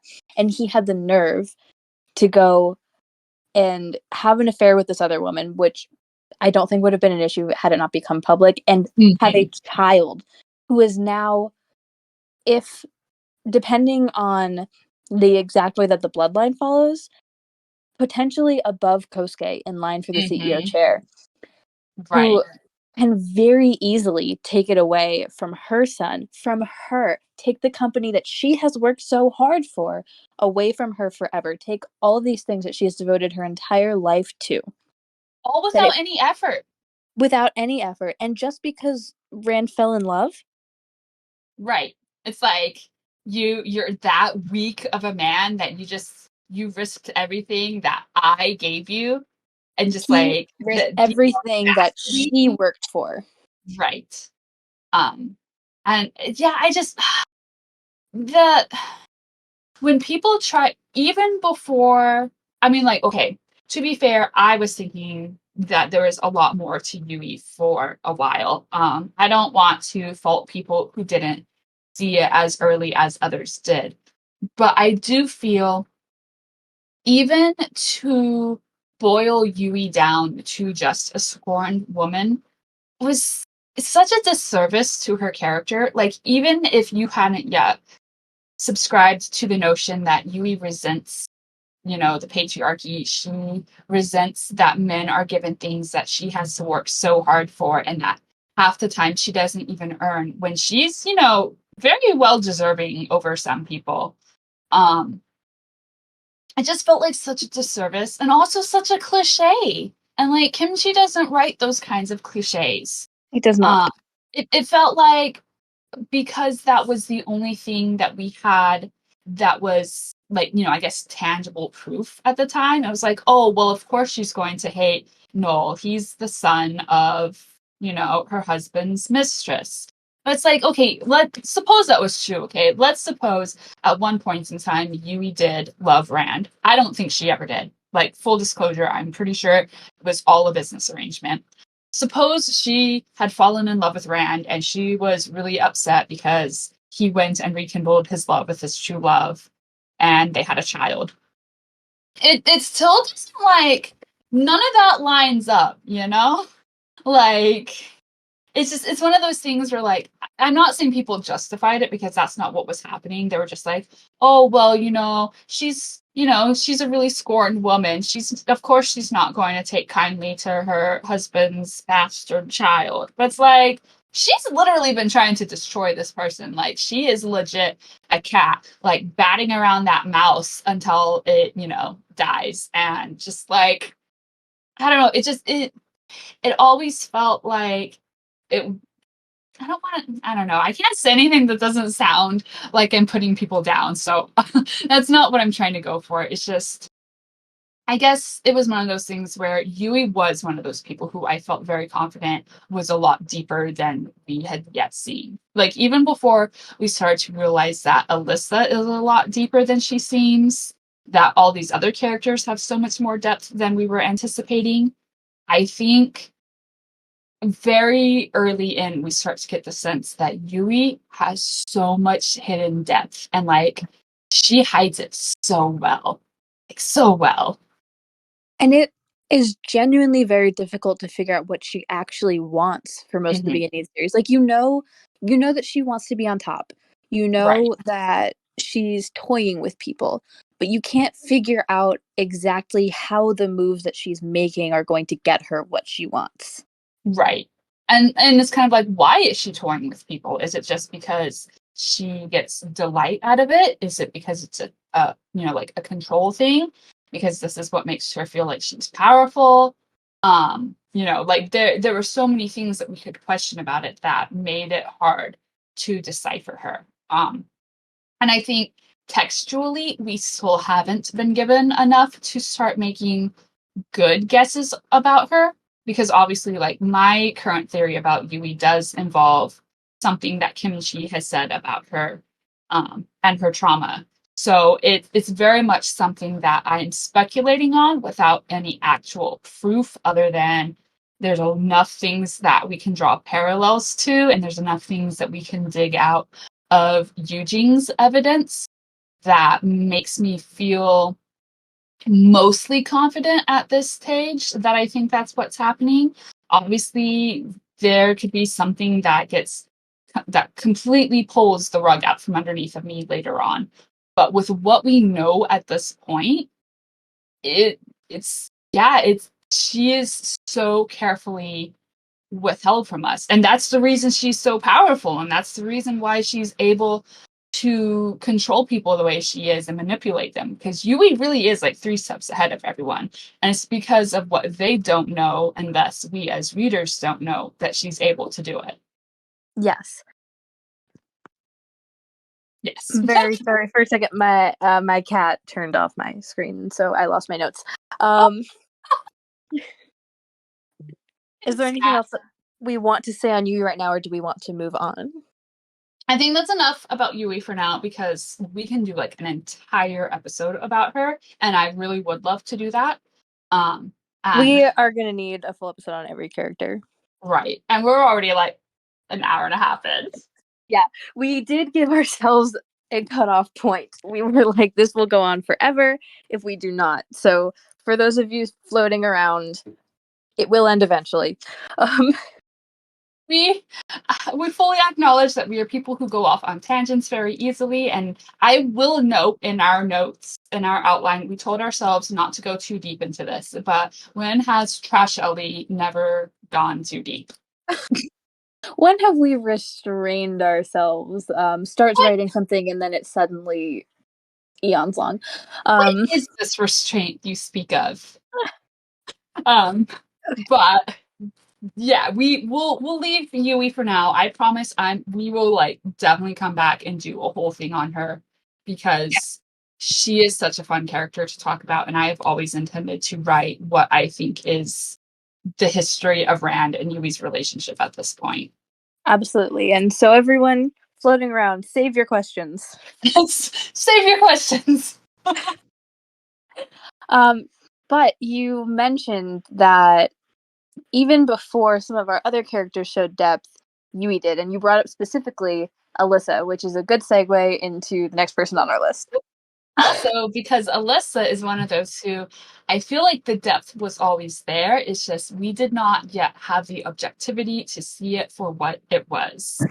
And again, this is one of those things where like it worked in such a great double way for Kenshi, where initially we meet Alyssa and we're like, oh, she's a bitch. Like, I will be perfectly honest. Like when we first met Alyssa, I was like, I didn't like her. yeah, like literally, why is everybody in Noel's life so terrible? And the fact I was literally that, get her out of here. right. And it wasn't even like because like I was already shipping things, because I'm pretty sure I was already shipping things.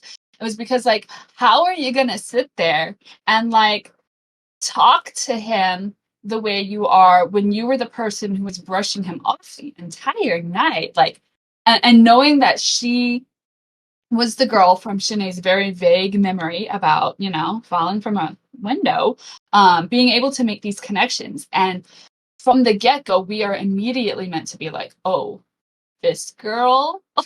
And it's the fact that when we first meet her too, like the way it like frames over her, and like the She's fact that her big introduced in a boobies, very intense way. right? Like so much about her, like so much of what is fake about her is what is made immediately present to us, like the bottle blonde, the pillows. um, she is introduced in the way that like in a stereotypical shoujo manga, the other girl who is always a bitch and never has any personality or any depth and only exists to be an obstacle to our main girl and the real love pairing that's going on. That is exactly how Alyssa is introduced to us. And it's also just got pointed out in the chat that in addition to being introduced cinematically as the hot mean Yes. girl. She was introduced the same way Yui was, which is true. I don't even know that I thought about that. She's introduced in that same, like, exiting the limo, big angles. Yes. I remember seeing that somewhere on Reddit. I do feel like that might be part of where the Alyssa is a mini Yui comes from, because we are set up to see it. And It's we done we there. are. We're Right. supposed to see that. It just we're not supposed to believe it forever. Right. Like it's done in that parallel to how they're introduced. It's done in how Alyssa is praising Yui in front of Noel. When we, know that Noel hates her and that she hates him. Um, we are immediately made to feel like Alyssa is a bad person. We don't like her. You're bad news. Get out of here. And again, like you said, we're not meant to feel that forever. Um, And something that I say all the time, and I will say that I said it on Patreon, and I may or may not have gotten a like on it, is that so much of the way that we're introduced to Alyssa and the point in her role is that she is somebody who has hurt the two characters whose perspectives we really follow and who we really feel sympathy for and connection for from the get-go. She has right, hurt them both. She right, is, for Shin-Ae, the cause of her scars, this big event in her life. She is, for Noel, this embodiment of what's wrong in his life and these, like, the fake relationships and how no one cares about him. And we're supposed to have a reaction to that. We are supposed to feel a way about who she is in relation to our characters. right, But we are also supposed to see that she is not the big bad villain just because she has hurt people that we are connected to. That her crimes aren't crimes. That, right, like, she is a hurt girl hurting other people because she's trying not to. right. And And Alyssa's the one that I harp this so much. Like, it applies to absolutely everyone, and I will insist this up and down.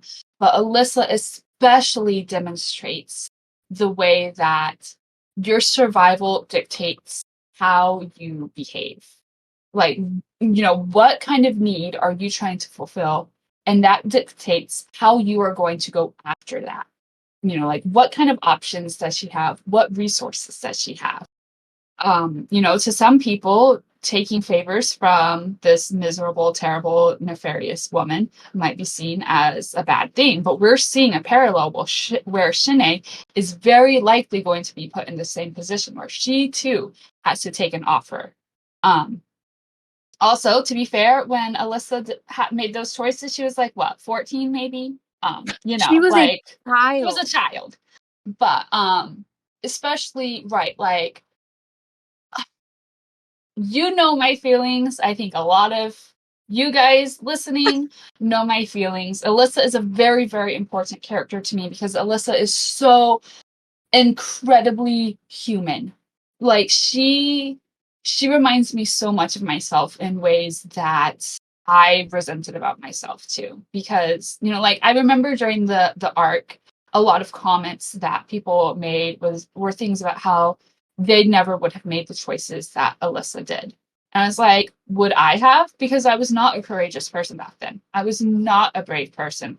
I was a desperate to be liked and feel like people wanted me around kind of person. Like I'm not gonna like get into all the details, but like I had not really had true friends until I was probably in like fifth grade. So like that peer pressure and how you want so badly to fit in, I get. I don't even have the extenuating circumstances that she has, where like, her family is not fulfilling that for her. She has a secret that she is so terrified of absolutely everybody, including the one actual friend she has made who likes her for who she really is, to find out. Like, the exact wording that she uses always kills me because it's the way that she says that if she tells the teachers, then people are going to find out, and like people like her parents, Like, she specifically says she doesn't want even Shin-Ae to know. She doesn't want anyone to know. She is harboring so much inside of herself because she fundamentally and fully believes that she can't be a part of society, that who she is incompatible with who the world needs her to be. And she wants the world to change. She wants to be able to be herself and be accepted. We can see that from her wall.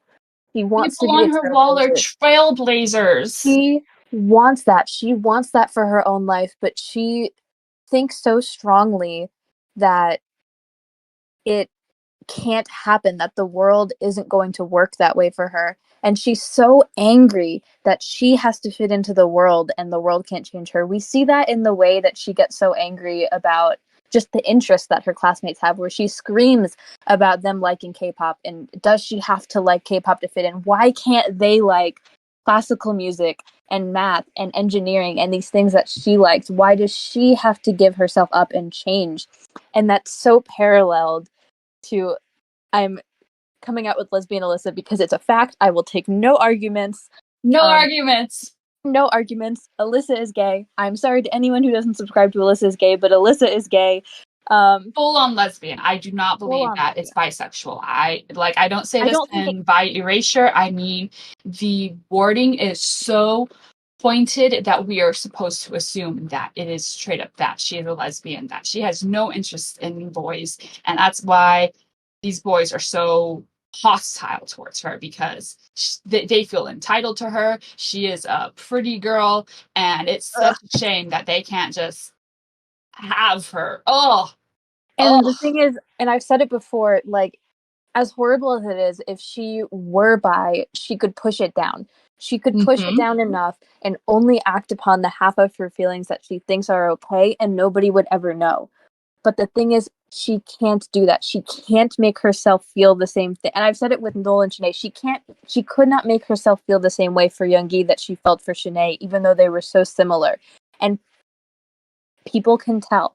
And she Mm-hmm. thinks that people can tell. And she knows that there's nothing that she can do to change it, which is why she pushes everything down so much and becomes everything that she thinks other people want her to be, because maybe just maybe if she fits enough of the mold, they won't cast her out, because she is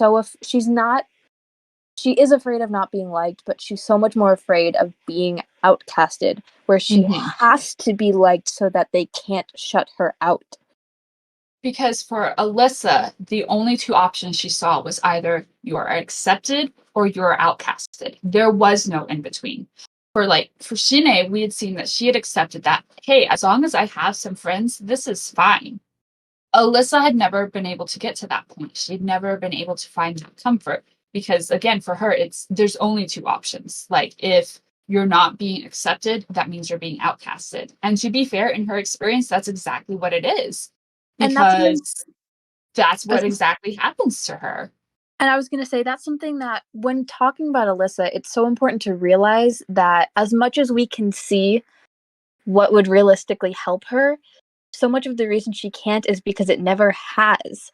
Mm-hmm. Because every outcome that she's had has just reinforced these realities of life in her and made her believe that there is no other way, that as miserable as she is, she has to be this way. And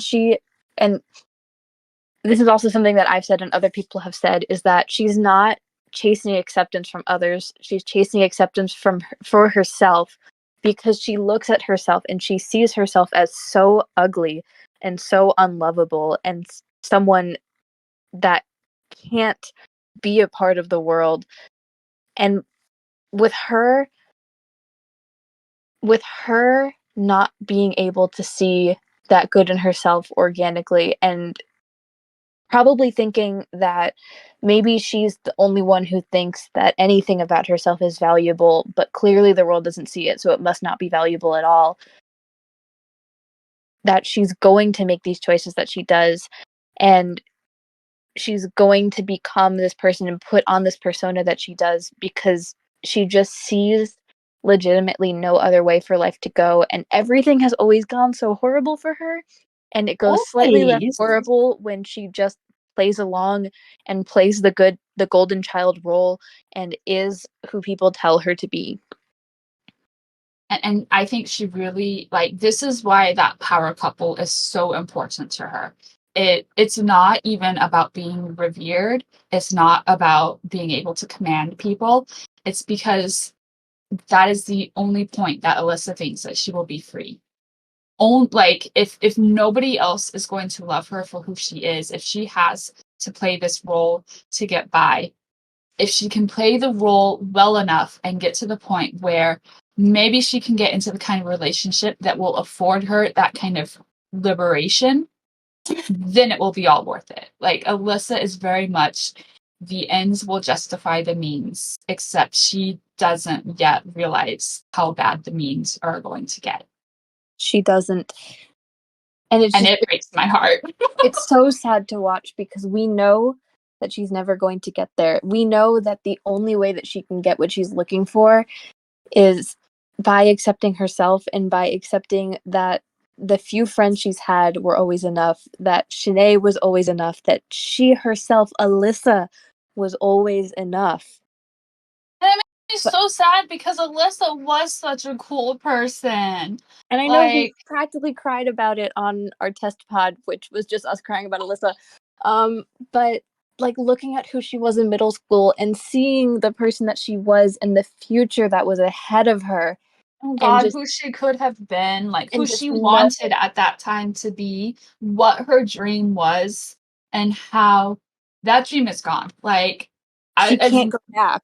right, like that version of herself is dead. Like, that Alyssa is never coming back, and it hurts so much because I know we've said before, I think Alyssa is the character who is not going to be able to escape her fate and is going to, at the very least, fingers crossed, I hope, be able to make some kind of peace where she ends up. But she's never going to get to go back. And I think we can see that she's about to go on a path that is going to scar her, that you can never really come back from. She's going to have her own set of scars and further trauma that you how do you undo what she's about to go through, especially like, I don't want to get graphic about it here, but just knowing the kind of future that Gun Kim probably has for her, and the fact that she is a lesbian. I want to reiterate that. And the kind of It's investors so who awful. might want It's so awful. something to do with her. Oh, I And the thing is, Alyssa is just she and I said this in my own Alyssa post where she had those moments in middle school where she stood in the light, where she stood in Shin-Ae's light, but she was so scared of it illuminating all those parts of herself that she doesn't want the world to see, that she thinks are ugly, that she thinks are unlovable, that she's so terrified of, that she couldn't stay in it. And she's trying now to chase that artificial light, the light where she can keep those things hidden and feel that acceptance, even if fleeting, even if just for a moment, even if always conditional. And that maybe if she follows it long enough, she'll get to the end of the tunnel. She'll get out of this dark world. She knows at this point that she made wrong choices. She knows that she's trapped. She knows what these people want from her. But she just has to believe that if she keeps going long enough, she'll earn the power and freedom that she's been chasing this entire time. She went to Yui as a savior from her family who's likely abusive. She's now going to Gun as a savior from Yui, who she knows oh, is abusive. And just every time that she sees a new savior come in, it gets worse and worse. And she knows at this point that the sparkling savior fades, that those sparkles go away, that it doesn't lead where she wants, but she just has to believe that somehow it will all be worth it eventually because she sees no other way.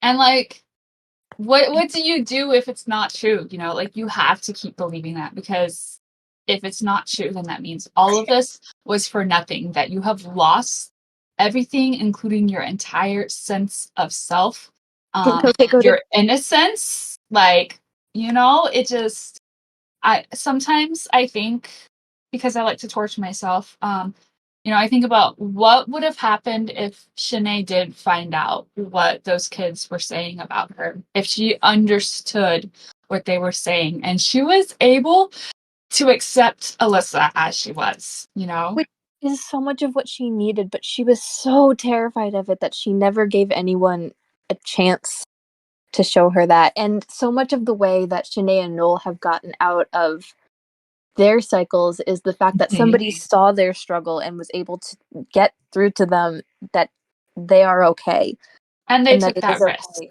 And they took that risk, but so much of it was also unintentional. They let their walls down Mhm. unintentionally. They, for Shin-Ae, were bad at hiding them. For Noel, cracked and got a little selfish. But Alyssa is so good at hiding in plain sight because that's what she has always been taught to do. That is the thing that she is good at. That is the thing that she puts her energy into keeping up. So, And it protects her, but it also, but it also hurts her. And so right. nobody saw Alyssa. The audience didn't see Alyssa. The characters didn't see Alyssa. And when she has needed saving, no one has been able to save her. And instead, she gets demonized and vilified by people because clearly all she's doing is seeking fame. And it's the people who say that they get mad because Shin-Ae got saddled with her scars and Alyssa's dreams came true. I'm like, did her dreams come true? Is Her that what dreams are Alyssa a really wants? prison She is because literally they're in. not even her dreams. um I think I would love to dedicate a whole episode to Kousuke and Alyssa Foils, but one that I would like to make at this point is that they are both the characters that I feel like fandom did not see for who they were for so long. Absolutely. Um, And they they hide it the best. There's, and I said this mhm. about Shin-Ae and Noel versus Alyssa and Kosuke, is that Shin-Ae and Noel's scars are very much external. You can see it. You can see the Yes, trauma they've been through. You can see the things wrong in their lives. They're battling physical threats as their emotional threats have come from their physical threats so right, largely. right, Whereas Kosuke and Alyssa, their scars are internal. It's their senses of selves, their identity, their emotional connections, their social world. right, That is their scars. And so it's harder to see it in them, especially as they have both been trained their whole lives to keep up these personas, to play these roles, and are, well, for Alyssa more so than Kosuke, good at doing it. right. Kosuke's is a bit, Kosuke's has helped a little bit, Kosuke, but, the thing but about Kosuke is he was good at playing his role. The problem was once. So like I think I've said this before, but I think as long as Noel was out of sight, Kosuke does well. When that's true. we meet Kosuke, I think he and Noel have been pretty decently separated for a while. You know, Kosuke has Soshi as his informant. He doesn't have to babysit anymore. Um, it's only when Kosuke decides, hey, Noel, while father is out on his business trip, you're going to come help at the company with me. And you know that he probably is just doing it as a sense of punishment because, it's not fair. He's not going to admit it out loud, but it's not fair that Noel gets to, loaf around and he's the one who's, out here working hard. But the moment he brings Noel back into his life, everything spirals. Like we It see it. crumbles so fast. Right. Like the moment he finds out that Noel doesn't suck at the job, he is, in fact, picking things up really well. The whole like, haha, you might have competition. Yes, and It's just all downhill. it's just such a contrast between those external scars and those internal scars, and how both the characters and the audience didn't see Kosuke and Alyssa for who they really were because those scars were internal so much more Mhm. so than Noel or Shin-Ae. And And I think I, something that ties. Oh, go ahead. I was going to say we should wrap up this and move on because we Right. are strongly running out of I time, but we're so close to the end. I was going to actually say, should we leave the last 2 points for next week so that people tune in? And so that we can dedicate more time to the last 2 points because I think we can go a lot more in depth on them. That's fair. What do you guys think? Would you be tell us in willing? the chat. Because obviously the last 2 points that we would like to talk about are Shin-Ae and Noel. And what I'm thinking right now is that since we've already spent 2 hours on these other characters, if next week or whenever we decide to do this next one, we just focus on those two. We can go into that a little more and maybe tie it back to some of these characters a little. Also because like the rest of you guys have been dropping like flies, so maybe it's for the best that we do it that way. Yeah, this is the time limit that we put on ourselves because we were like, we will keep going forever. Oh yeah, we were originally like, I would like to try doing an hour, but I know that's not gonna happen. Yeah, we said we'll true. think in our heads that it'll be an hour and we will hard cut ourselves off at 2. And then we like dedicate like an entire 30 to 45 minutes on Kousuke. When we got to like 7:40 and we're still talking about Kousuke, I was like, oh. Yeah, I was like, nope, our plan's going way down the toilet. That's fine. And don't worry, we've been recording this, so we are going to put it on YouTube. That way, those of you who missed the beginning or didn't get to hear the ending will still be able to watch this. That's the other thing that I was thinking is that like if we keep it at like the 2 hours, it's probably a little easier to digest with YouTube, like commute background noise or something. Yeah, and I'm seeing some sounds goods on this idea of pushing the remaining clip.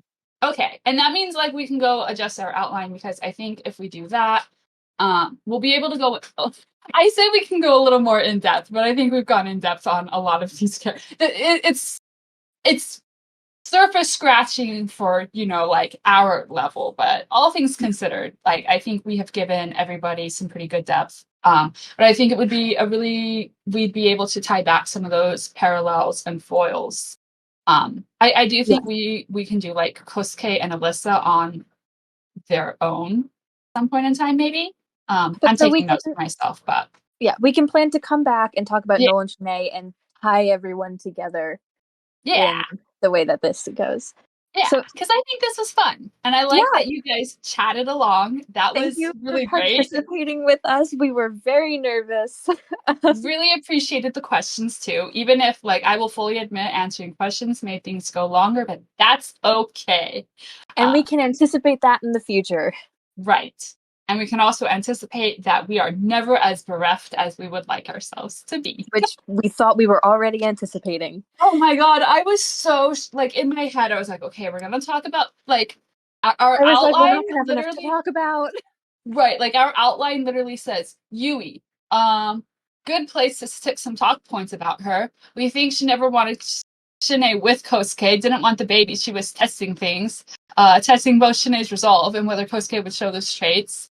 That she comes across as an overbearing mother who loves her son a little too much, but psych, that bitch don't love shit, least of all him. Uses others as tools because of her trauma.